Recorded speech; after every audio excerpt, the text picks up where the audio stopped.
Okay, let's begin. We've got a lot to talk about today. So, to start with, if your name ends in Santos or after that, alphabetically after, you're going to take the exam in Royce Hall, Royce 162. So, there's a picture of the building, there's a layout of it, and then here's my announcement about that. So, if anybody has any questions about this, you can always send me an email, but we're going to do this so that people have more space, so we're not all clustered like sardines. We're going to get a Zoom feed going, so if anybody has any questions to ask Charles or Jacob in the other room, I can respond to those immediately. So it won't be any different from taking it in this room. It'll just be like two combined rooms. It's going to be much better than last time, I think. I took feedback into consideration. The equation sheet is taking forever. I'm really wanting to do a great job on this equation sheet. It's taking a long time. You can ask anybody. Nobody's ever done what they had me do, where they're having me teach two new classes at the same time. That's considered unheard of. So I'm very busy. The point is that I've been doing like 16-hour days, and I'm gonna get the equation sheet done in time, but I can't get it to you earlier than like maybe tonight because of that situation. But I will get it to you. It's going to be way better than the last equation sheet. I think I can get everything on one page at most too. And the typing and everything, it's going to look way nicer. So that's that. We've got a lot to cover today. As far as the exam content, expect anything from chapter 29. We talked a lot about Faraday induction. We did a lot of things there. So anything from there is fair game. Definitely review slide wire generator. Definitely review alternators. All these things, Lenz's law. Chapters 30, you really need to understand all of the stuff going on with the mutual and self-inductance. Those topics. Also the basics of the circuits. That's when the circuits start a little bit. And then chapter 31, obviously, RLC, RC, RL circuits. And we'll go through that today. So we're going to finish. Today is going to be our final bit of material. I added a few slides. It's not material that we haven't covered. It's just that I added extra slides because I wanted to do more in-class examples to give you the most comprehensive lesson review that I can. So part of this is final review, okay? Some of this is going to be review for the final today. You're gonna see stuff that's topics that are going to be covered, not final, sorry, midterm too. You're going to see topics that are going to be covered on the midterm today for sure. Okay, so let's talk about reactance. The reactance is the ratio of voltage amplitude to current amplitude for a resistor in an AC circuit, and it's equal to its resistance. So resistance is sort of this thing that applies to AC circuits as well. But remember that resistance is not defined in exactly the same way if we have an alternating current as it is with direct current. So we have to modify this concept a little bit, and that's how we come to reactance. For a capacitor, the reactance equals the reciprocal of the product of the capacitance and the angular frequency of the current. So right there, you can see there's a difference here. This angular frequency of the current that we have now that we have a sort of sinusoidal oscillation going on, that's going to come into effect. And we have to take that into consideration for these alternating currents. So here's a summary of the relationships of voltage and current amplitudes for the three circuit elements that we're going to talk about that are going to be covered on the exam as well. Inductors, capacitors, and resistors. Note again that the instantaneous voltage and current are proportional in a resistor, where there's zero phase difference between VR and I. So the instantaneous voltage and current are not proportional in an inductor or capacitor because there's a 90-degree phase difference, which we talked about in those phasor diagrams last time that I put out on the board there. Review those lectures if you are curious about that. So here's a figure that shows the resistance of a resistor and the reactances of an inductor and a capacitor, and how they vary with angular frequency omega. Resistance is independent of frequency. while the reactances XL and XC are not independent of the frequency. So you can see here, resistance does not respond to omega. It's just a constant. But the reactance is, and the inductance as well. Or actually, the reactance is for the inductor and the capacitor is what I mean. Okay, so if omega is 0, then we just have a DC circuit, right? Yeah, that's by definition, because then there's no oscillation, it's just direct current. And there's no current through the capacitor because XC goes to infinity, and there's no inductive effect because XL goes to 0. And then in the limit that omega approaches infinity, XL also approaches infinity. Then we just have like an extremely rapid oscillation. Yes. Yes, thank you for reminding me about that. Okay. So, in the limit that omega goes to infinity, XL approaches infinity, the current through the inductor becomes vanishingly small. And then you can see that the self-induced EMF opposes the rapid changes in current. This is from Faraday's law. So in the same limit, XC and the voltage across the capacitor both approach 0. The current changes direction so rapidly that no charge can build up on either plate. It's like it doesn't know what it's doing. It's chaos. It's just going every which way. Nothing can happen. Interesting that you can create a current that can do that goes so fast that it prevents a capacitor from charging. It is possible. So here we have an application of the above for reactance to a loudspeaker system. So we've got low frequency sounds that are produced by the woofer, which is the speaker with the large diameter, and the tweeter is the speaker with the smaller diameter, producing high frequency sounds. So we all have seen this many times in our car stereos and everything. In order to route signals of different frequency to the appropriate speaker, the woofer and tweeter are connected in a parallel across the amplifier output. There's a parallel circuit there.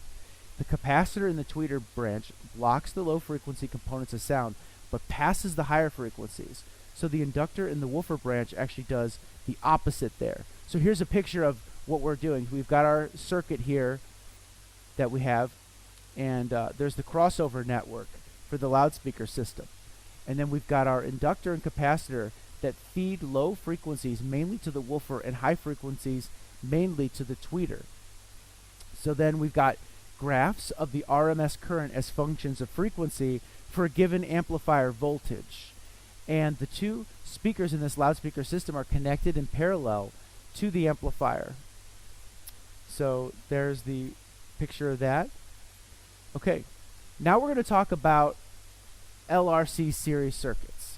Many AC circuits used in practical electronic systems involve resistance, inductive reactance, and capacitive reactance. So here we have a figure showing a simple series circuit containing a resistor, an inductor, and a capacitor here, and an AC source. So we've already studied RLC without a source, but now we're going to study one with a source. So here's the phasor diagram for that. It's a little bit more complicated. So we've got our source voltage phasor, and it's the vector sum of VR, VL, and VC phasors. So this is kind of interesting. It turns out that, you know how we did all of those phasor diagrams separately? We did one for resistors, then we did one for inductors, then we did one for capacitors. I drew all three of them out on the board last time. Well, it turns out that when we connect all of those and give us an AC source, we get all three of them at the same time. And even though a phasor is not a vector, they still add like kind of like a vector, like vectorially. They still obey this principle of linear superposition where we can put them all on the same plot. So that's really what you're looking at there. You're looking at three different phasor diagrams for the voltage phasor for VR, VL, and VC. So you can see here the inductor voltage phasor leads the current phasor by 90. So there's this one, and then we've got all of the circuit elements have the same current phasor. So this I applies to all of the voltages, the one for the inductor, the one for the capacitor, and the one for the resistor. And then the capacitor voltage lags, so this VC down here, it lags the current phasor by 90 degrees. We remember that from last class. It's thus always anti-parallel to the VL phasor. By anti-parallel, we mean out of phase by 180 degrees here. We've got this 180 degree angle pointing in the opposite directions there. And then the resistor voltage phasor is in phase with the current phasor. And that's all in line with what we learned about last time. So this is just all three of them put together in the same figure for this LRC circuit. If XL is less than XC, the source voltage phasor lags the current phasor. X is less than 0. And if phi is a negative angle, then phi is a negative angle between 0 and minus 90. So we've got this situation here. We have the RLC series circuit with an AC source, and we've got this omega. That's the frequency there. So the frequency is always occurring, but then we have this relationship, this angular relationship between VR, VL, and VC that's always preserved. So this thing might rotate, because it's a phasor, rotate with time by omega t, just like making rotation like clockwork. But all of those angular relationships are preserved as we go about through a rotation. To analyze this circuit, we'll use a phasor diagram that includes the voltage and current phasors for each of the components. Because of Kirchhoff's loop rule, the instantaneous total voltage across all three components is equal to the source voltage at that instant. We'll show that the phasor representing this total voltage is the vector sum of the phasors for the individual voltages. So here we have these different figures that show the complete phasor diagram for the RLC circuit. We assume that the source supplies a current I given by I is equal to I cosine omega t. Because the circuit elements are connected in series, the current at any instant is the same at every point in the circuit. Thus, a single phasor I with length proportional to the current amplitude represents the current in all the circuit elements. Okay, so we're going to use VR, VL, and VC for the instantaneous voltages, and big VL, and big VC for the maximum voltages. And then we denote the instantaneous and maximum source voltages by V and big V. Then in this figure we can see that the instantaneous voltage for AD between A and D is little v, for A and B for VR is VAB as well, and then for VL it's VBC. So the potential difference between the terminals of a resistor is in phase with the current in the resistor. Its maximum value, VR, is given by this equation, which is just the same for any circuit at all. V is IR. The phasor VR is in phase with the current phasor, and it represents the voltage across the resistor. Its projection, remember what a projection is. It's a projection onto a horizontal axis at any instant. It gives the instantaneous potential difference, VR. The voltage across an inductor leads the current by 90 degrees. Its voltage amplitude is given by this. VL is equal to IXL. So here we see that the XL takes the role of the resistor here. Same thing for the capacitor. The voltage across the capacitor lags the current by 90, and its amplitude is given by XC. So IXC instead of, so XC here takes the role of R. The phasor represents the voltage across the capacitor and its projection onto the horizontal axis. At any instant it equals VC. So the instantaneous potential difference V between terminals A and D, is equal to the algebraic sum of the potential differences, VR, VL, and VC. So it equals the sum of the projections of the phasors onto these axes. So we don't look at the phasor and the specific direction. We always project it onto that x-axis, and that's how we get our values. And then those projected values onto the x-axis those are what adds numerically, adds or subtracts. And then, so we have the sum of the projections is equal to the projection of their vector sum. So the vector sum V must be the phasor that represents the source voltage and the instantaneous total voltage VAD across the series of elements. So here's the mathematics to describe how to do this. If you're given a sort of RLC circuit, we can use these formulas to calculate the voltage that we can expect to see. So to form this vector sum, we subtract the phasor VC from the phasor VL, and these two phasors always lie along the same line with opposite directions. This gives the phasor VL minus VC. This is always at right angles to the phasor VR. So from the Pythagorean theorem, we have the magnitude of the phasor V is given by this expression here. So we can write this in terms of its specific components. So I have my voltage here, and that's just given by the vector sum. So we're just doing vector arithmetic here. VR squared plus, and then notice they've combined these two voltages. It's VL minus VC squared. So the resistor, or the inductor and the capacitor voltages, they're considered one piece of this equation. They can just be added together here. And then we just express this by our classic IR expression for a resistor. And then we're going to actually look at expressing the voltages for the inductor and the capacitor in terms of the reactances. So we've got I X L minus I X C, okay? And then that's squared. And then we can actually write it in terms of the current. We can factor the current out of there because it's in every expression. So I just comes out, and then we just have V is equal to I times root of what's inside, R squared plus XL minus XC squared. So you can see here how the reactance has the same units as resistance. It really just is the sort of analogous concept for an AC circuit for inductors and capacitors.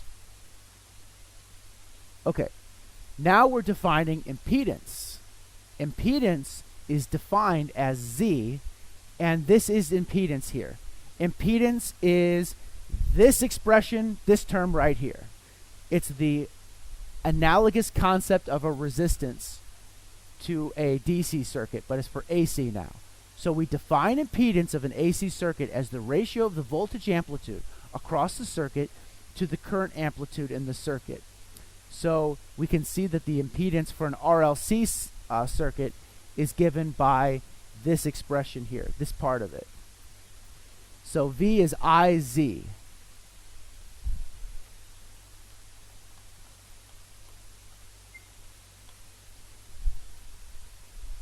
Okay. So this equation is valid only for an RLC series circuit.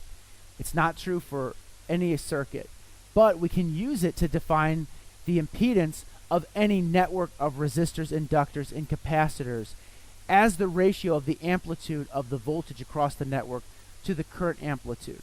So maybe if you go on to do double E, you might deal with circuits that are a little more complicated than this, and you have a situation where you have to take the ratio and do that sort of thing. But for a basic RLC series circuit where we just have three components, this equation is just true as is without modification. So this has a form similar to V equals IR, with impedance Z in an AC circuit playing the role of resistance, as it does in a DC circuit. We just have R. Just as direct current tends to follow the path of least resistance, so alternating current tends to follow the path of lowest impedance. So if you have two different paths that the current can take, it tends to take the path with less Z there. Note, however, that impedance is actually a function of R, L, and C, as well as the angular frequency omega. So it's not just this simple thing that's built into the component. It's a variable. It changes if you change omega or you change out one of the components. It changes. It's a dynamical thing. Just changing the frequency alone is enough to change the impedance. So we can see this by substituting the values for the reactance for the inductor and the capacitor, and that gives the expression for impedance in terms of what it is for omega. So we've got this, I can just multiply I, keep this equation as is, and I've got my impedance in terms of my omega. So R doesn't change, we just have R squared here. But then look at this term. We've got omega times L, the inductance, minus 1 over omega C, and that's going to be squared. This expression is squared. So that's interesting. So omega is really built into this function, and so is the inductance and the capacitance. So we were talking about earlier about how inductance comes in and Faraday's law of induction becomes important for devices. We can see how it becomes important for circuits now. So for a given amplitude V of the source voltage applied to the circuit, the amplitude I is equal to V over Z of the resulting current, and it will be different at different frequencies. And we can explore this frequency dependence, not in this class. It's a little too advanced. It would be like resonance and things like that. We just don't have time to talk about it, but it's interesting to note, and you'll definitely see it in your circuits class. The gas-filled sphere here, we've all seen these at the Science Center. Now we can figure out how they work. Okay, so it's got an AC voltage between its surface and the electrode at its center. The glowing streamers show the resulting alternating current that passes through the gas. So that's what that is. That's current passing through gas. When you touch the outside of the sphere, your fingertips and the inner surface of the sphere act as plates of a capacitor. So you're being a capacitor for an AC circuit when you go to the Science Center and you touch those cool little glow orbs, and you have the little, like, looks like plasma coming out and filaments, and you touch it and it goes zzz, that's current, and that's you being a capacitor. That's pretty cool. And so the sphere and your body form an RLC series circuit. The current is low enough to be harmless, but it's drawn to your fingers because the path through your body has a low impedance. So you're actually kind of playing the role of an inductor too. It's all built into this combination, the person and the current and the gas. The gas is really just there to show the current, obviously. It would work without the gas too. I mean, you'd have to have a good conductor, but as long as you had a good conductor, even if you didn't see it, it would work. Anyway, so the angle between the voltage and the current phasors is the phase angle of the source voltage with respect to the current. And that's the angle by which the source voltage leads the current. So from the diagram here, we have that our tangent of our angle is equal to VL over VC divided by VR. And then I is equal to XL minus XC over IR. Okay. So, you two girls in the back, can you explain to me how I got this expression here? Exactly. Okay. So if not, that's fine, but please don't talk, pay attention. So, yeah. Okay, so if the current is I is equal to I cosine omega t, then the source voltage V is V equals V cosine omega t plus phi. So we've got this RLC circuit in which XL is greater than XC. And we'll see the behavior when XL is less than XC. The voltage phasor V lies on the opposite side of the current phasor, and the voltage lags the current. In this case, XL minus XC is negative. Then the tangent of the angle is negative, and the angle is a negative angle between 0 and minus 90. since XL and XC depend on frequency, the phase angle depends on frequency as well. That stuff is not super important. That again relates to resonance and things like that. But it's worth mentioning. All of the expressions that we've developed for an RLC series circuit are still valid if one of the circuit elements is missing. If the resistor is missing, we set R equal to 0. If the inductor is missing, we set L equal to 0. But if the capacitor is missing, we set C equal to infinity, corresponding to the absence of any potential difference or any capacitive reactance. And let's see. Yeah, good. In this entire discussion, we've described magnitudes of voltages and currents in terms of their maximum values.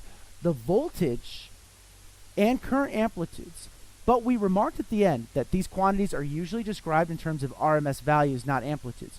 For any sinusoidally varying quantity, the RMS value is always 1 over root 2 times the amplitude. So remember VRMS.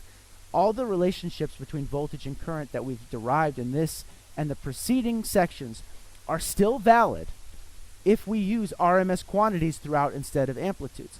For example, if we divide by root 2, we get this.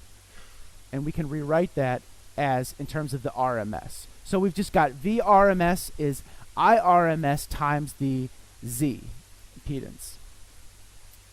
We can translate these equations in exactly the same way, and then we've considered only AC circuits in which we have these in series.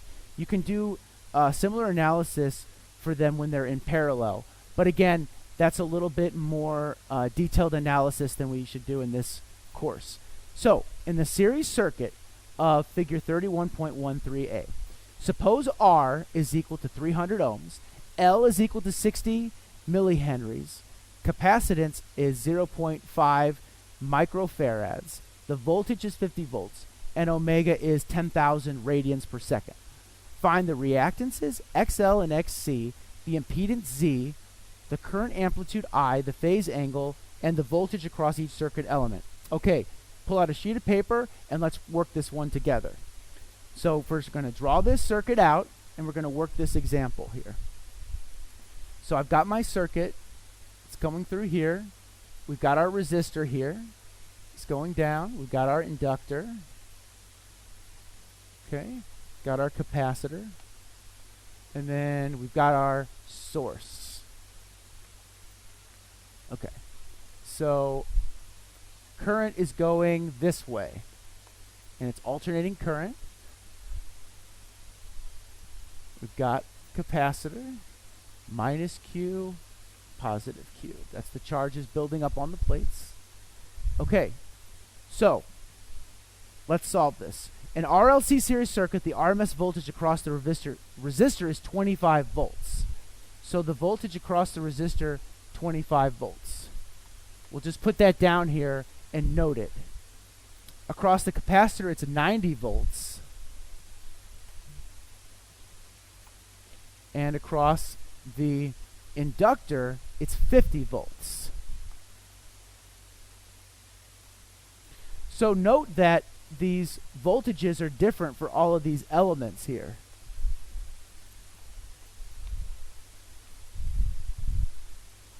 Okay, what's the RMS voltage of the source? So we can use this equation here to just figure out the RMS voltage. It's just VR squared plus VL minus VC, where I left my voltage here. So this is VR squared, and then this is VL minus VC. So it's this top equation. You could also just multiply I times the other thing, but since they gave it to us in this form, it's easier to use this equation. So we plug in those values for these terms here because we know the voltage across the resistor and across the inductor, and then we can use it to solve for that expression there. So then we do that, and then we have that the source voltage amplitude is 260, and the voltage amplitudes for the inductor and capacitor are given by these. So now we have a slightly different question involving source amplitude. So what do we do for source amplitude? We want to find a phase angle with a source amplitude. Now we have to use a little bit of trig. So we can use this formula to essentially look at the angle of in its arctangent of VL minus VC over root magnitude V minus VL minus VC. And when you plug in those values, you get the angle. Because we're given the voltage, the main voltage V here. We have our total voltage amplitude. That's the magnitude of it. So that's sort of like the hypotenuse of our phasor. And then we've got our VL and our VC. So we have everything that we need to find that angle. So that's what we're going to do for a problem like that. We can use this formula again. Okay, so those are just two little side notes that are related to this circuit example. I wanted to throw those in there as a little bit of use and application for these formulas. Now let's do the circuit example here that we started. We've got the ideas for how to determine XL and XC and Z, so the reactances and the impedance. And we can use it to find the current amplitude and to find the phase angle. So we're going to find the inductive and capacitive reactances. We know omega, it was given to us in the problem for this circuit. We know omega is 10,000. So we know omega is 10,000 and we know the inductance is 60 millihenries. So we've just got this for the inductor then. It's just 10,000, so omega L, 10,000 times 60 times 10 to the minus 3. Okay, so then we get like 600 ohms for this, for the inductor. And then what about the capacitor? It's 1 over omega C. That's 1 over 10,000. So we've got, for the capacitor, 1 over omega C, 1 over 10 times 10 to the 3. And then the capacitance was given as, let's see, 10 to the minus 6. Okay, microfarads. Okay, so then that turns into like 200 ohms. All right, so now we've got the impedance of the circuit then is just given by root, the resistor is 300, so we've got Z then is then equal to square root of the resistor squared, and then plus, and we've got this one minus that one, so 600 minus 200 squared, and then so we have a total of 500 ohms for the impedance. Okay. With source voltage amplitude V is equal to 50 volts, the current amplitude I and phase angle phi are given by this expression. We have E equals V over the impedance. So it's just like V equals IR, except it's now impedance that's doing this. So I is equal to V over impedance. We know V, 50, and we know impedance, so now we know the current. So that's how you find current in a situation like this. And we know the angle is the arctan of XL minus XC over R. So we've got that it's equal to the arctangent of 400 ohms over 300 ohms, and that's 53 degrees there. So the voltage amplitudes for VR, VL, and VC across the resistor, inductor, and capacitor respectively are VR is given by IR, VL is given by IXL, and VC is given by IXC. So now we know the voltage amplitudes. In the last problem, the one that I just did, we were given this information. Now we're solving the circuit to find that information. Yes, question?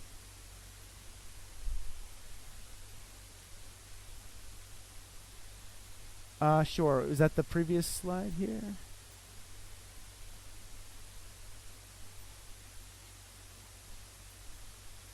Okay, well that's for this specific circuit.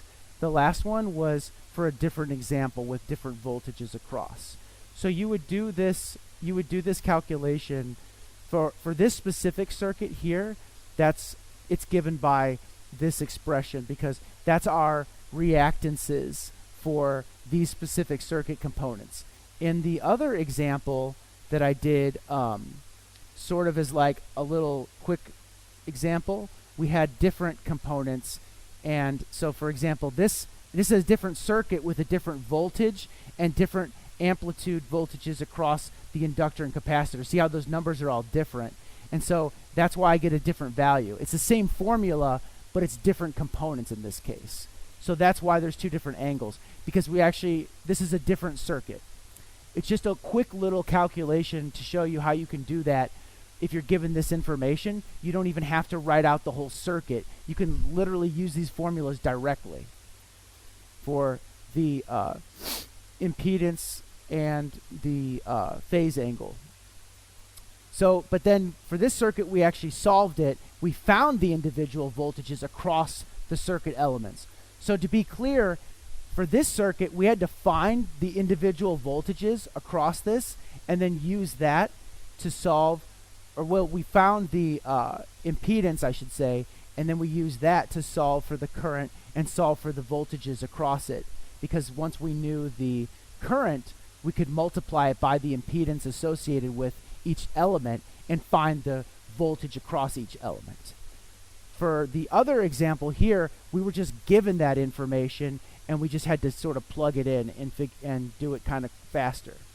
But either way works, depending upon what you're given in the problem. It's two identical, similar ways to solve a circuit, but in one case you're given the information sort of in reverse. Here we had to do more work. We had to actually find those voltages across.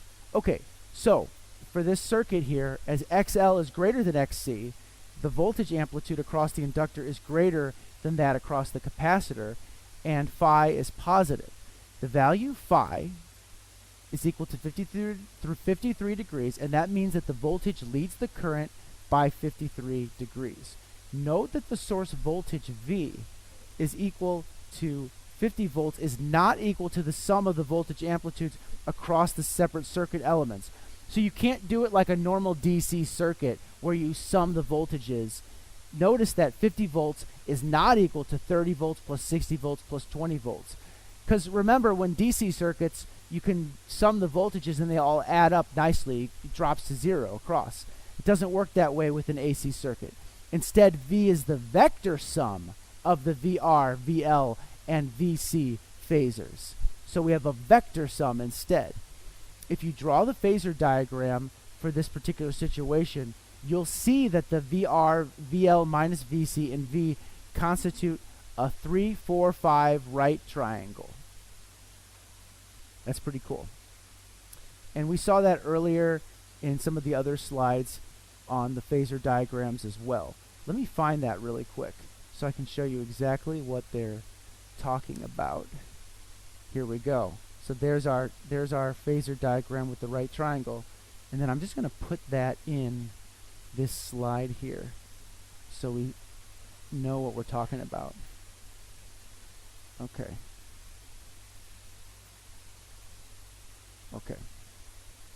There we go.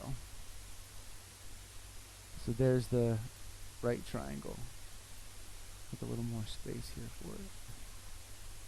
Okay. So you get the idea there. Great. For an AC circuit that includes an inductor L, a resistor R, and a capacitor C in series, the impedance, which is the ratio of the amplitude of the voltage across the LRC combination to the amplitude of the current, depends on the values of L, R, and C and the angular frequency of the current. So, for the LRC series circuit, we're going to find expressions for the time dependence of the instantaneous current I and the instantaneous voltages across the resistor, inductor, capacitor, and AC source. So we can describe the current by using 31.2, which assumes the current is maximum at t equals 0. So we're going to use simple harmonic motion, cosine omega t. I is equal to the amplitude, maximum amplitude of the current, cosine omega t, where omega is the angular frequency of the circuit. So that's what they mean by that equation, simple harmonic motion. And then the voltages are then given by the equations that we just had for the resistor, for the inductor, and for the capacitor. Voltages given by these kinds of expressions here, omega L and 1 over omega C, times the current. So we know that the current and the voltage all oscillate with the same angular frequency. That's very important. The current follows the angular frequency of the voltage. The voltage sets the omega for the current, and thus the same period. So they have the same frequency, they've got the same period, 2 pi over omega. So it's 6.3 times 10 to the minus 4th seconds. So 0.63 milliseconds, that's the time it takes to complete one oscillation. So now we have the current, because we know I is equal to I cosine omega t. So we know I here for this circuit is equal to I cosine omega t. And we know omega, right? It was given like 10,000. So we know that it's, and we know the current amplitude is 0.10 amperes. We found that before as well. So now we know it's cosine 10,000, and then we've got t, and it's radians per second times t. So the units of this check out. The units of this are what? Radians. Yes. Now, what about the resistor voltage? It's in phase with the current. So VR is equal to the maximum amplitude of VR cosine omega t. Same frequency, so same omega. So now the voltage we found for across the resistor was 30 volts. So it's just 30. This voltage across the resistor is now just 30 cosine of omega radians per second t. And of course it's going to be the same idea for the inductor and the capacitor as well. For the inductor, of course, it leads by 90 degrees, so not quite the same. We've got this extra little bit that we have to add in here. So we've got VL is equal to VL cosine omega t plus 90. So it leads it. So for VL then, we don't just have cosine omega t. We've got a phase added into there. So it's going to be minus 60, because what happens is they take the omega, the cosine of omega t plus 90, and they turn that into a sine. They use they basically use a trig identity here.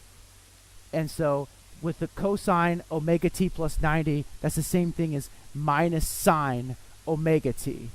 So they get rid of this 90 degrees and switch it over to with the trig identity. So we get minus 60 volts sine of the omega. So we've got some big V times cosine of omega t plus 90. That's going to be some V minus V sine of omega t. And then we know omega is 10,000 and the voltage is minus 60, or 60, so we have minus 60 sine, not cosine, but sine 10,000 radians per second times t. Great. What about the capacitor? So the capacitor lags the current by 90 degrees. So instead of being plus 90, it's minus 90. So in this case, we use another trig identity. Cosine of omega t minus 90 is just sine of omega t, not a minus. So we've got 20 volts sine omega t. So voltage of capacitor is Vc cosine of omega t plus 90. Okay, and then it's not plus, it's minus 90. So then we've got, this is equal to Vc sine of omega t. So it's like 20 sine of 10,000 radians per second t. 20 sine omega t for the Vc. Okay, so now we have we found the voltages across the various components, and we can see that the source voltage is equal to the voltage across the entire combination of resistor, inductor, and capacitor, and it leads the current by this angle. So now we can see the physical reasoning of what this phase angle that I was solving in that earlier problem is. It's the phase angle of the total voltage there. So it's the source voltage across the entire combination that gets this angle of 53 degrees that we found in the earlier problem. So now we've got our total voltage, little v. And why is it little? Because it's AC. But it represents the combination of all the three voltages, the phasor sum of all the three voltages. That's going to be cosine omega t plus phi. Why is it still cosine omega t? Because since the current and the voltages are all in phase, we have the same rotation. They might be phase shifted, right? For the inductor and the capacitor, they surely are. One's plus 90, one's minus 90. But they still rotate at the same omega. So we can still use cosine for all of the omega. We can still use the same function to describe them.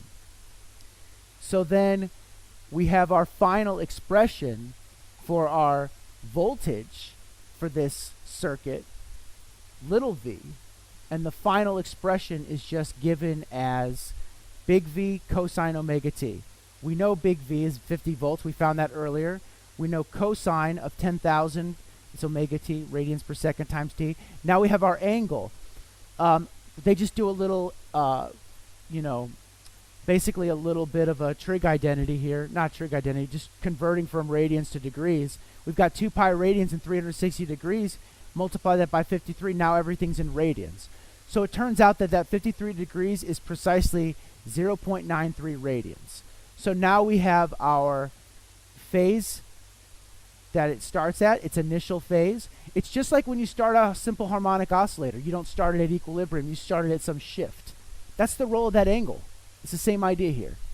That's what we're basically describing in this circuit, abstractly speaking. Whoops, I think I jumped a little bit here. Okay. Yeah. Okay, good. And we will, after this slide, we will take a 10-minute break. So, actually, let's take a 10-minute break now, and we'll pick it up in 10 minutes from now and talk about the plots of these 4 voltages. Okay, let's jump back into it. So, we've got these, we've got this figure that graphs the 4 voltages with time. Remember, we've got the VR, VL, VC, and the total voltage. The inductor voltage has a larger amplitude than the capacitor voltage because XL is greater than XC. The instantaneous source voltage V is always equal to the sum of the instantaneous voltages VR, VL, and VC. And you could verify this by measuring values on the voltages shown in the graph at different values for time. So here's our plot of how these things go. So as you can see here, they're oscillating at the same omega, but they're not all lining up because we have this phase shift going on between VR being VR, VL, and VC. So let's sort of, let's plot this out really quick. We'll draw a plot of this so we can understand what we're looking at here. I'll use this chalk here. Let's use some colored chalk. Okay. So we've got our voltage,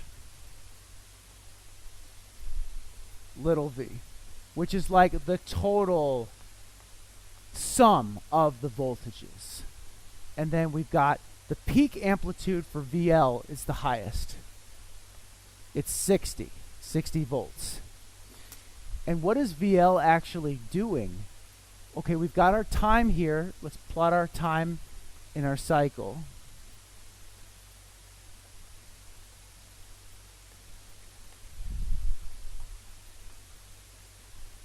This is in milliseconds. And then we've got our resistor. Our resistor is the only one that's at equilibrium that starts at cosine, because remember, it doesn't have a phase shift associated with it.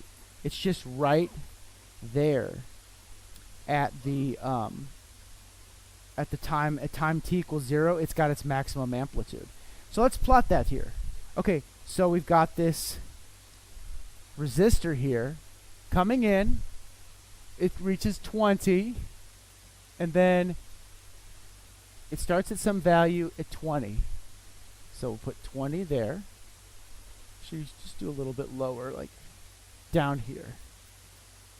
Okay, so it's 20 volts, but that's its peak amplitude. It doesn't stay there for long. It jumps down, and then it's already reaches its minimum at, and it's actually at 30, not 20, 30. So let's go back up to where it was. So it's at 30 volts, and then it reaches a minimum at minus 30 volts. When does it do that? It does that through half of a cycle. So its full oscillation is 0.6. So at 0.3, so 1, 2, 3, 4, 5, 6. So at 0.6, it's right back up to where it started. And that means at 0.3 here, it's at its minimum. So it comes down like this and goes back up across. And there we go. That's for our resistor. What about our inductor? Our inductor is out of phase by 90 degrees. It's shifted. It's shifted in the which direction is it shifted? So let's take a look at our equations here. So we had that it's shifted some amount. Did I erase it? Where is it? Let me go back to the problem. Let's make sure we understand this plot and how it corresponds to it. So the inductor is plus 90 and the capacitor is minus 90. So they're not going to line up exactly with this plot. The inductor is plus 90. So the inductor is in green. So look at this. It looks like, it almost looks as if it's out of phase by more than that, but it's actually 90. That's really, so you should pay attention to this because this is pretty confusing. Like, it's a little bit tricky to actually plot this accurately, like they've done here. Because the inductor is plus 90 from where the resistor is at equilibrium. So let's see, inductor's in green, so that's plus 90. So you can see here, and it reaches a higher peak as well, a higher amplitude. But it's got the same omega. So plus 90 actually corresponds to being this distance away from the resistor when it reaches its minimum. So it's like, and then look at this. The total V is the sum. So we've got red. Let's do capacitor first. That's actually easier. So capacitor is minus 90. Okay, we can see that. We do minus 90 and we shift it this direction here. So it starts, instead of starting, you know, at the peak here at the center, it's 90 degrees later. So the peak happens 90 degrees after, right? We see that peak. And then now we can see for the inductor, it happens 90 degrees before. So the peak, the inductor starts 90 degrees before the resistor at equilibrium, and the capacitor starts 90 degrees after. Okay, so capacitor, we'll do it in green. It's 90 degrees after. It reaches this peak right at about, say, almost 0.2. So its peak is 90 degrees. So there's its peak. And then it's actually at 0 at equilibrium. Great. So there's the capacitor. And then it comes down a little bit after 0.3, goes into negative territory, and it goes down to 20. So it's not as high. Okay. So we got 20 volts for our capacitor here. Then minus 20. Okay. Here we go. Okay, that's good. And then what about, so capacitor, and then this is resistor. Sorry, this is supposed to be a little bit higher. There we go. Okay, 30. And then finally inductor. Inductor starts later. So inductor starts all the way up here, 90 degrees, and it comes down like, it's 90 degrees out of phase in the opposite sense. So it comes down like this. Let's go 60 here. Okay, so we have our inductor. VL comes down like that, and then it reaches minus 60 at about point here. Okay. And then it comes up again, goes to about 0.3.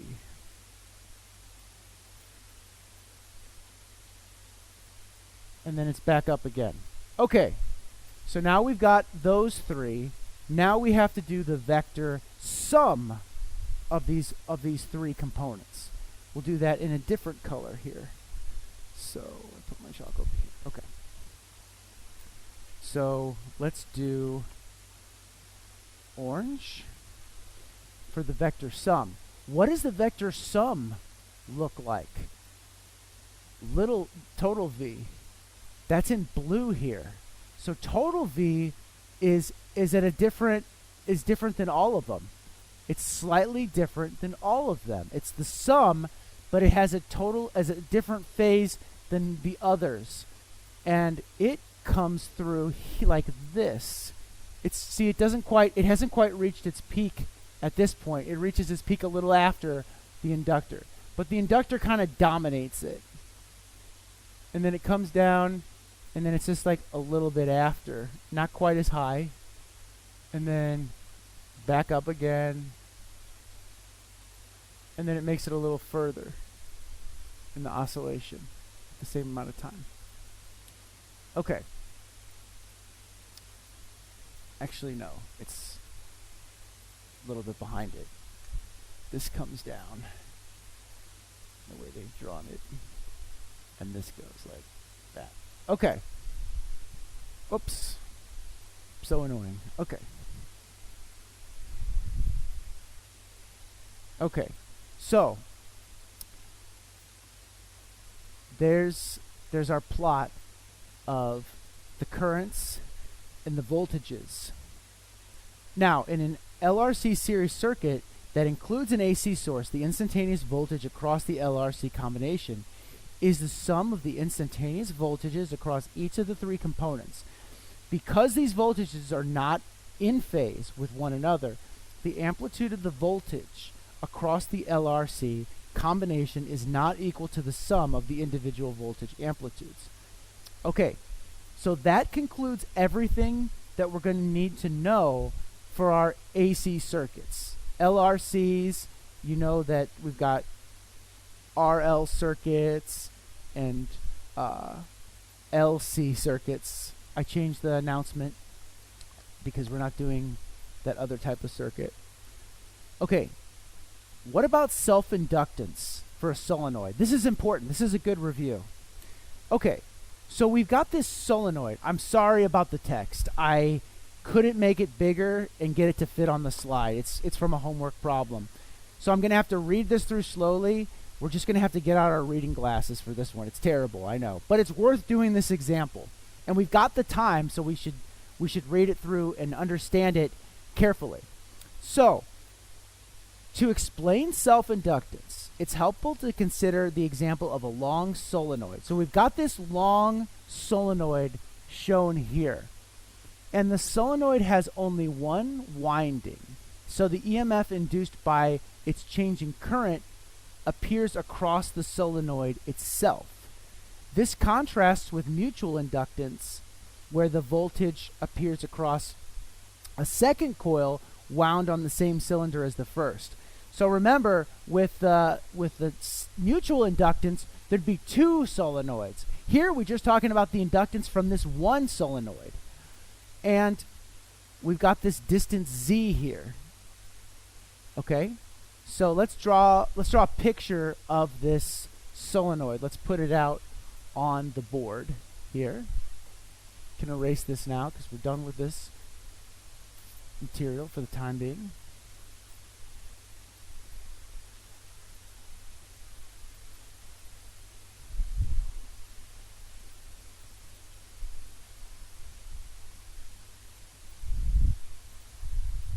So we've got a solenoid.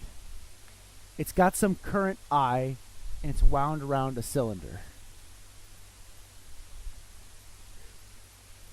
Okay. Let's do the I in a different color.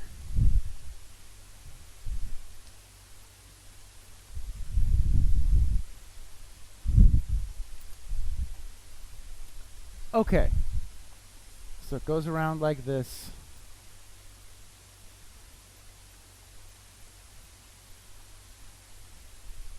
Okay. Make it consistent there. Okay, so the solenoid is wound around here, and it's got current I going through like this, and then it exits through B here, which is a different label here. B corresponds to like a different point, because we've got point B and point A here. So don't be confused about the two different things. Let me do this in different colors. We've got point A and point B and current I flowing through this solenoid. And it's got a length Z.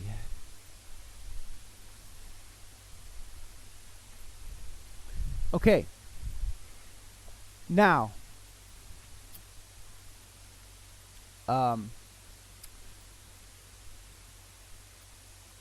we're going to assume that the solenoid has radius R, length Z along the Z-axis, and is wound with N turns per unit length, so that the total number of turns is equal to NZ.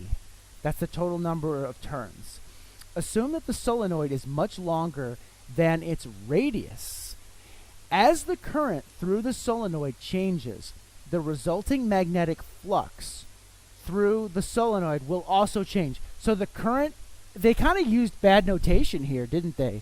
They screwed this up. This shouldn't be big I. If we're going to be consistent, we're going to say little I here. It's changing current. It's not constant. So as the current I changes here, the resulting magnetic flux through the solenoid will also change.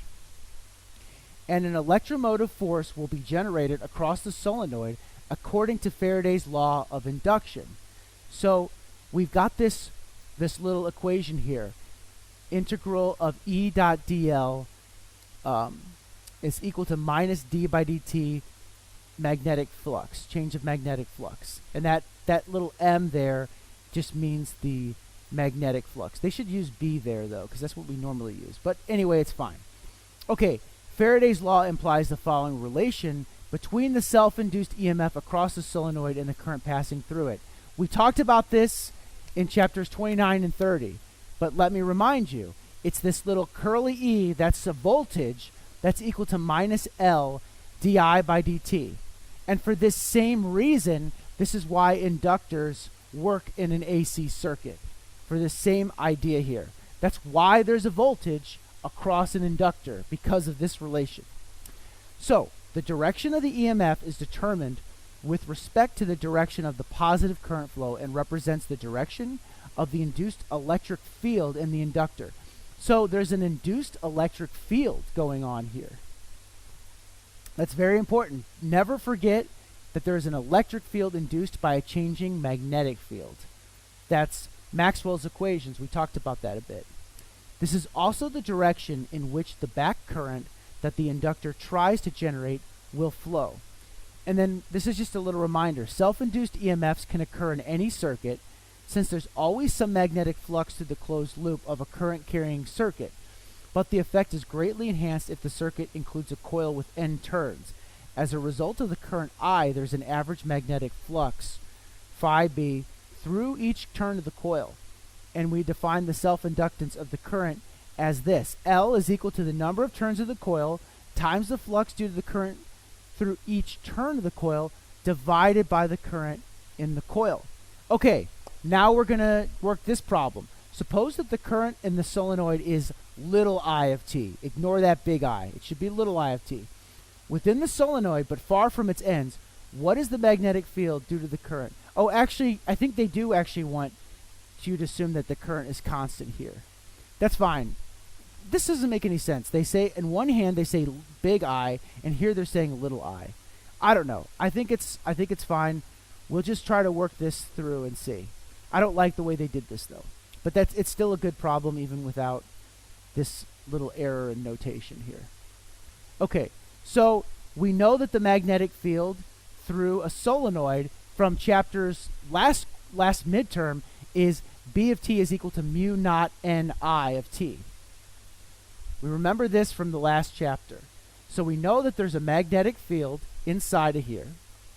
And it's far away from the edges, but inside the solenoid itself. Mu naught N times the current I. Oh, and look, it is an I of t, so we are going to make that into a little I. This is fine, or this is fine. Mu naught N little I of t. Either one of these is fine. This tells you it's time-dependent current. There's a t next to it, I of t. And it says it in the problem as well. So that part's done. Now we have to find the induced EMF. We're going to use this B field to find the flux and find the change in flux. That's going to be the next step. What's the magnetic flux through a single turn of the solenoid? Get out a sheet of paper and work this one through. I think you'll benefit from doing this example with me. I'm going to give everybody 1 minute to get out a sheet of paper and work this one with me.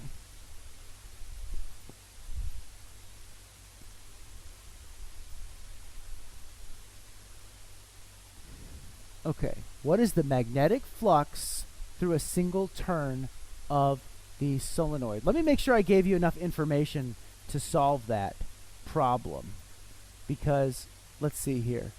We have area A, R. Let's do an R here. Okay, we're going to call this R. So this solenoid has a radius R. Now you have enough information to solve that question that I just gave you. Okay, so let's jump into it. So we've got that the flux is going to be mu naught Ni. So it's this, B, and then times pi r squared. So that's easy, because we know that we have the B field impinging through Ni of t times the area, which is pi r squared. So now we have the flux for the self-inductance of our coil. Now, Suppose that the current varies with time, so that di by dt is not equal to 0. Find the electromotive force induced across the entire solenoid. There's an electromotive force, a voltage, induced across the solenoid due to the change in current through the entire solenoid. We can express the answer in terms of the di dt, n, z, and r, where z is not the impedance, it's the length here. That's an unfortunate choice of symbol. Why didn't they just use, well, they didn't use L because we've got inductance, but we're running out of symbols here. Anyway, D would probably be better, but just remember, Z is the inductance. Okay, so we found the B field and the flux through a single coil last time. Now we have to find through the entire solenoid. So what do we have to do? We just have to multiply it by the number of turns times the length. So it's just the number of turns times the length, which is just n squared times the length. And that tells us what we need to know as far as this is not B field anymore. This is total flux. So this is B, one turn. I don't like that I'm changing this. Okay. Let me just leave this like this. Okay. This is B, one turn. Or B, this is flux, one turn. This is flux total. Let's do total. All we're going to do is just multiply n squared I of t pi r squared times z. So now we've got the total flux here. Total flux throughout the whole thing. That's important. Remember, whenever you're finding the self-inductance, you need that. Okay, so now we found the total flux in terms of the current, mu naught n squared I of t pi r squared z. And then these are just some notes going over basics of like in self-inductance in case you forgot. Okay. So what we need to do now is we need to derive an expression for the EMF in the solenoid. If we suppose the total magnetic flux through the solenoid is phi total, what's the electromotive force? It's given by this equation. Let me see if it's bigger in the next one. Not too much. Okay, sorry about that. But you can see it here. Electromotive force, and we remember this from chapter 29. It's given by minus d phi total. Minus d phi total by dt. So all we have to do is take the derivative of this expression with respect to time. And what happens is there's only one function here that is a function of time. I see a hand. Question. Yes. Because this is turns per unit length, so we need the number of turns times the length to get the total number. Before we found that it was the flux through a single one. All right, so let me step back through this since there's a little bit of confusion here. Okay, so the B field is given by mu naught Ni, where N is the number of turns. We remember that one, right? So that's the B field. But then we need the flux. So the flux is the amount of B field going through the surface. So we need the total number of turns going through just a single one. So through a single turn, there's the number doesn't change. It's just still that N. And then we have pi r squared as the area, mu naught Ni pi r squared. Now for the total number, remember Z is given in terms of the turns per unit length. So we have to multiply it by NZ. NZ counts up all of the turns and the flux, and that's why it gives us the total. So we have the flux through a single turn, and then we have NZ telling us the sum of all of them, so we have to multiply by nz to get the total, and that's why it's given by that. Okay, so we've got that there, and then we've got Faraday's law. This is Faraday's law. Let's apply Faraday's law to this problem. The only thing that's a function of time is the current. So by Faraday's law, we're going to have this is equal to minus mu naught n squared d di dt pi r squared z. That's going to be the induced EMF of the of the solenoid. So we've got mu naught n squared z pi r squared, and d by dt only applies to the current. That's not written very well there, but this is actually how it works. D by dt only acts on the current. Everything else just stays in front. It's a constant. Okay. So the self-inductance is related to the self-induced EMF by the equation E of t equals minus L di dt. So E of t is this, but then E of t is also equal to minus L di dt. So we can use this to find L. We just pick the pieces of this out that are not di dt, and we have L. So L then is just the constants. It's n squared z mu naught pi r squared. So L is just all of these terms that are not di dt. Mu naught n squared pi r squared z. So the thing that's cool about this problem is that this sort of tells you why an inductor works. This is exactly what the inductor does when it's in a circuit. It generates an EMF, and now we know why, and now we know what the components of an inductor really consist of. We're going to have a coil of wire. It's going to depend on the number of turns squared, permittivity, magnetic permittivity, that's just a universal constant, and then basically just the length of it and the area of it. And why does the area matter? Because it's all about the flux, that change in flux, and the current. The current plays the role too, right? That's what makes the magic happen, is that changing time-dependent current. But the inductor itself consists of these components. So whenever you see that curly thing in a circuit, you know you've basically got a solenoid. Solenoids are very important, and now you know why. So the minus sign is, again, a reflection of Lenz's law. It says that the self-induced EMF in a circuit opposes any change in the current in that circuit. This equation states that the self-inductance of a circuit is the magnitude of the self-induced EMF per unit rate of change of current. This relationship makes it possible to measure an unknown self-inductance. If we change the current at a known rate, di dt, we can measure the induced EMF and take the ratio to determine L. So we don't even have to know L. We can measure how it responds to a change in current. Current is always easy to measure, even if it's AC. We can measure it, and then we know the inductance.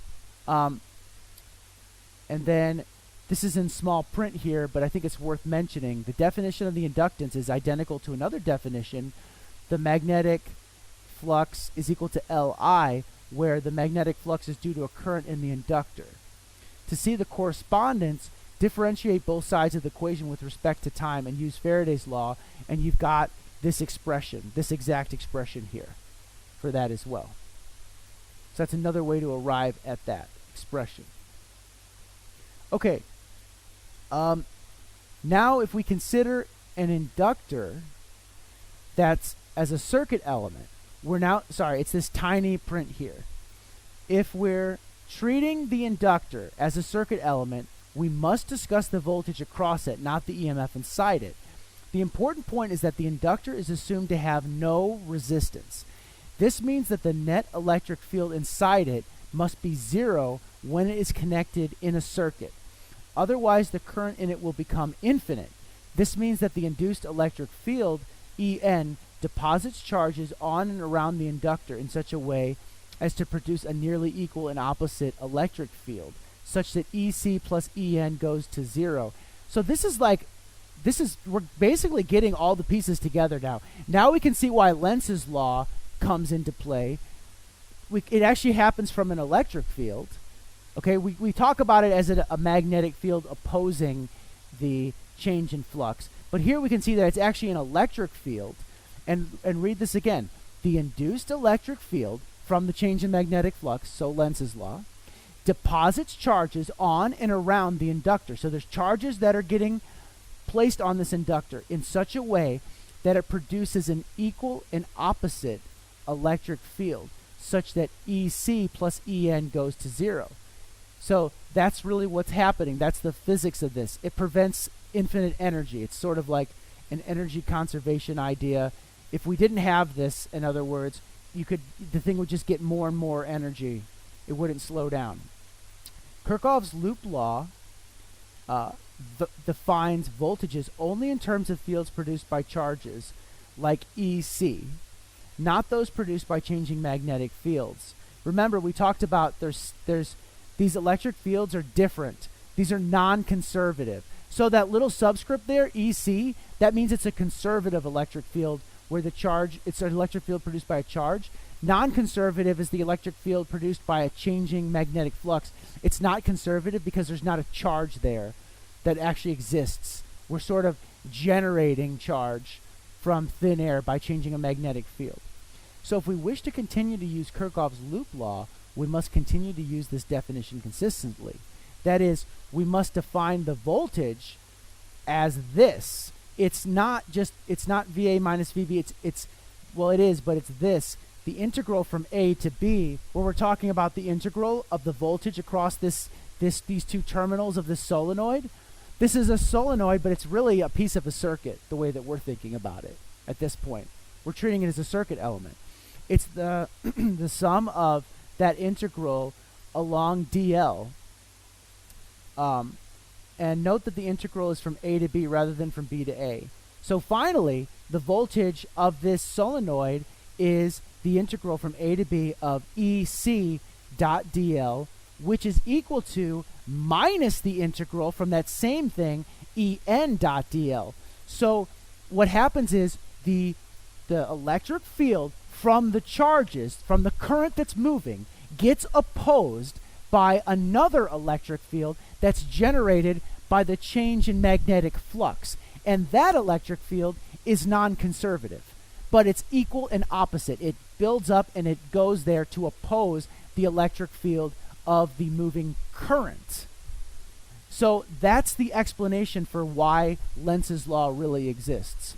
People have been asking me that. Where does this come from? What is it really?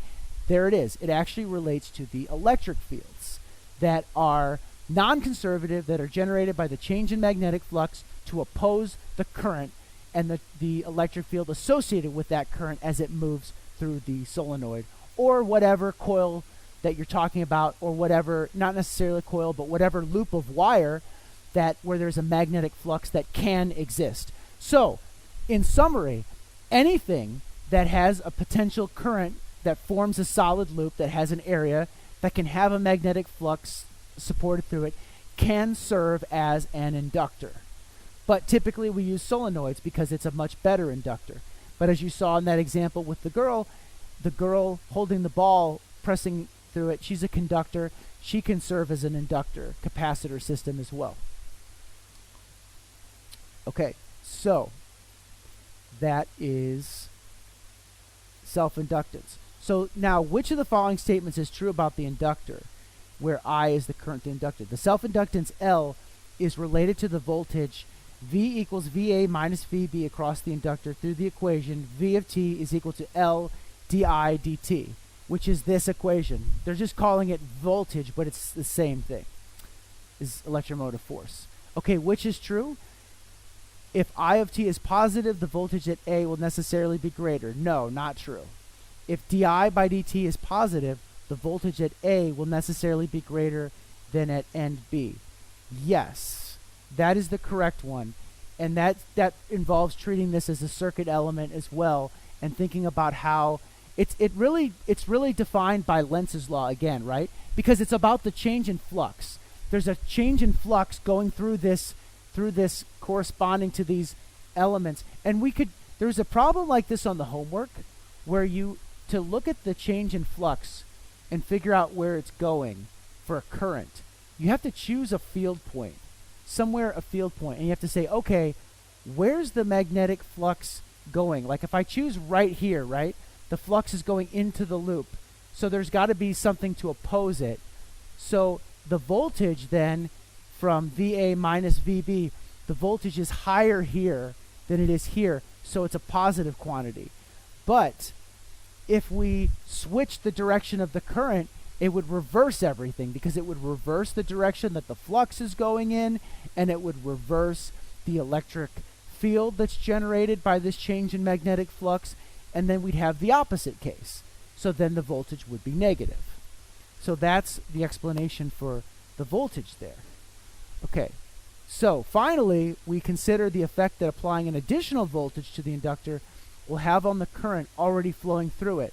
So imagine that the voltage is applied to end A. So we have some additional voltage source. It's like hooking this inductor up to a new voltage source. Which of the following statements is true? So the self-inductance L is related to the voltage V is equal to VA minus VB across the inductor through this equation, Faraday's law essentially. Note that unlike the EMF, it does not have a minus sign. However, so it's a little different. But when applying Kirchhoff's rules and traversing the inductor in the direction of the current flow, there will be a term minus L di dt, just as traversing the resistor gives a term minus R, IR. And what that shows is if V is positive, then I of t could be positive or negative, while di by dt will necessarily be positive. So, interesting. So, if V is positive, I of t could be positive or negative, while di by dt will be positive. So the voltage, really a positive voltage more than anything, it affects the change of current with respect to time. For a positive voltage source, the change in current is always going to be positive, even if the instantaneous current was going negative. So, in other words, what they're saying here is they're saying, let's say that the current was going this way, actually. And it wasn't, and so it wasn't going, it was going this way, going around the opposite sense, this way. Let's say that was the case. The current at some given time is negative. It's going this way. If I hook up another voltage source here and it's positive, that positive voltage source will necessarily make this current less negative with respect to time instantaneously as soon as there's a positive voltage source. But the current itself could be negative at that instant. It doesn't necessarily have to be positive. It's the voltage affects the rate of change of current with respect to time when it's connected to a circuit element, not just the current itself. Okay, now we're going to talk about mutual inductance review. And this will be the final thing for today. And then we'll have our exam next class. So if the current in coil 1 is changing, the changing flux through coil 2 induces an EMF in coil 2, given by this expression. This is all sort of review. But we will have these equations here in case we need them for our problem-solving session here. Okay. Now we have a different coil. I'm just going to keep this coil here, and I'm going to modify it a little bit. I'm going to put, going to erase this really quick.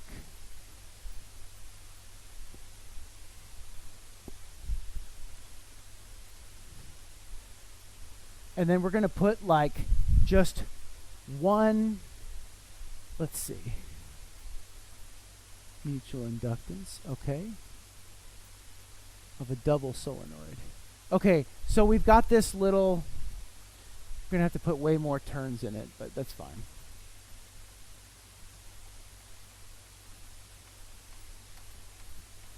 Just imagine it has a bunch of turns in it. okay? And then it's got some big turns going around.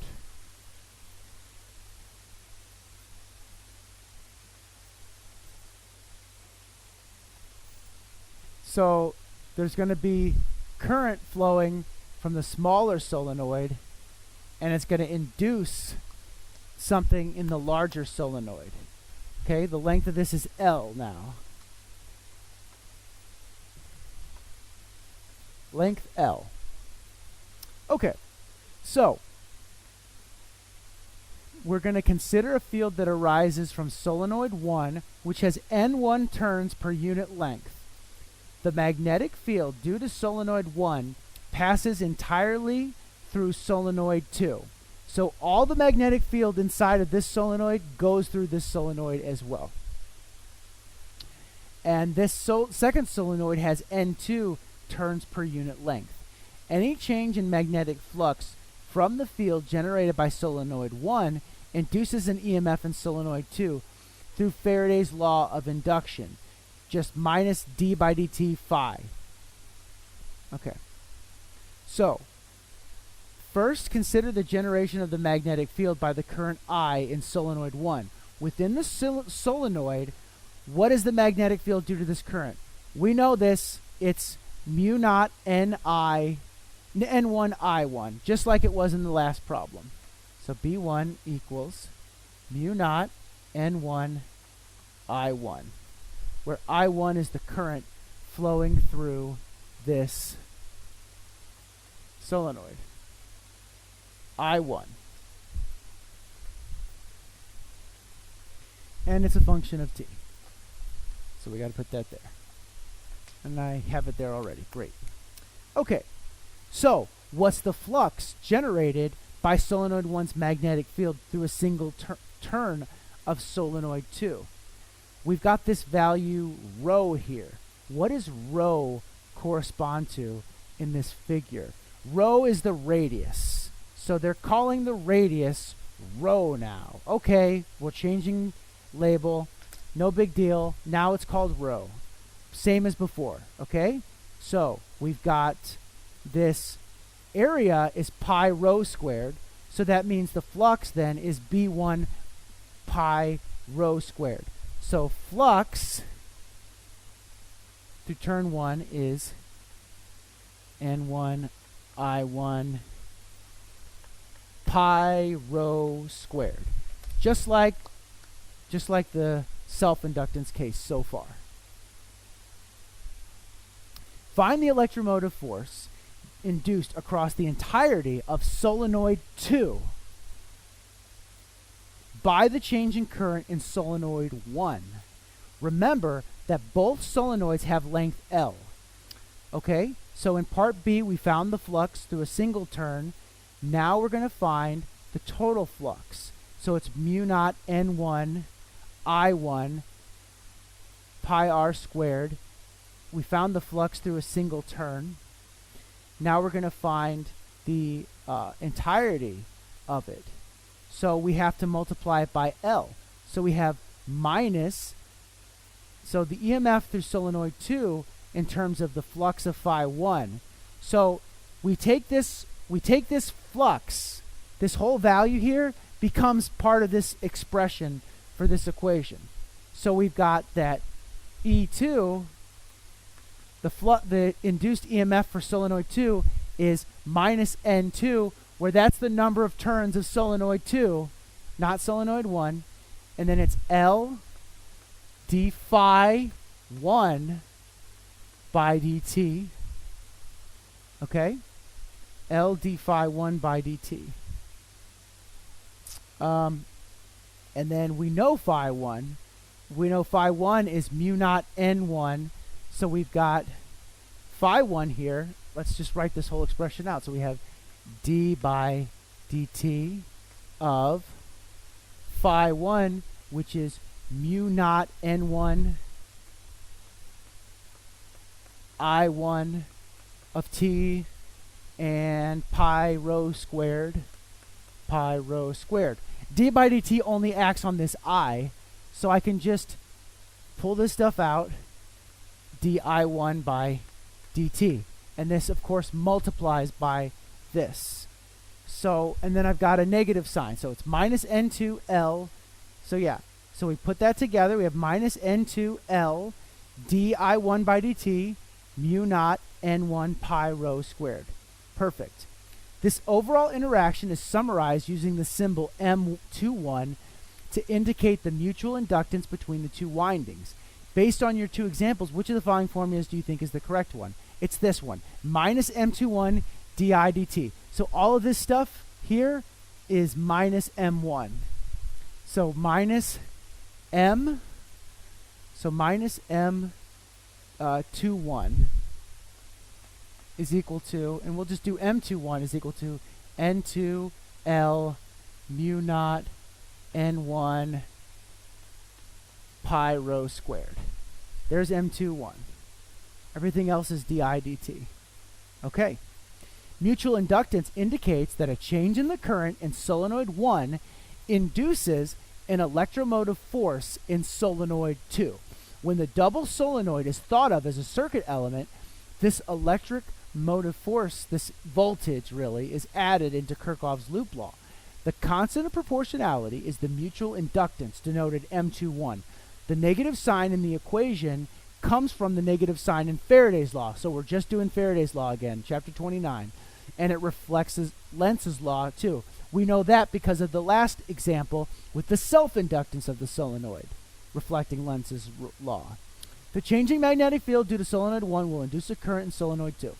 The induced current will itself generate a magnetic field within solenoid 2, such that changes in the induced magnetic field oppose changes in the magnetic field from solenoid 1. Okay, so there you go. I did it already for you. It's there. Okay, so that's everything for today. We're going to have our exam next class.